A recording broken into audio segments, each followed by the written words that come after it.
People are teaching battle to make a boat. Put it in. You bring up them two ends, you know. You bring in one. You bring in that. Yeah. Turn it over on the opposite side. Turn it over the same thing. But like a school and all that. Teach you to make boat. You open my mouth. You open inside now. Yes. You fold it down. Yeah, put it down and then you fold it over.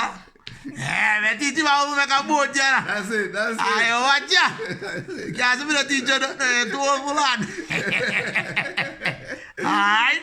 You do another fold again. I get it from and then you get it from me, say, you're good. Get it from the owner. You think we should leave that and continue with myself. You go another fold again. Right? You fold up so, and you fold up again and you pull it inside now. Yes. Alright, they have to see boat done. Pull it to inside now. No, fold it again. Because small, man. It's too small like paper, go too tight and you tear. Alright, this is one ship then. Last time, oh God. I mean, teach you how to make boat and you go to school in the land.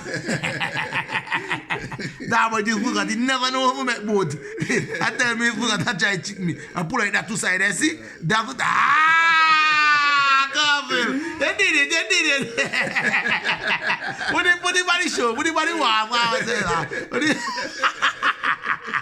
I don't even want a good boy. I just teach a man to make a boat. And let me take a picture of a boat. Turn it down. When the blood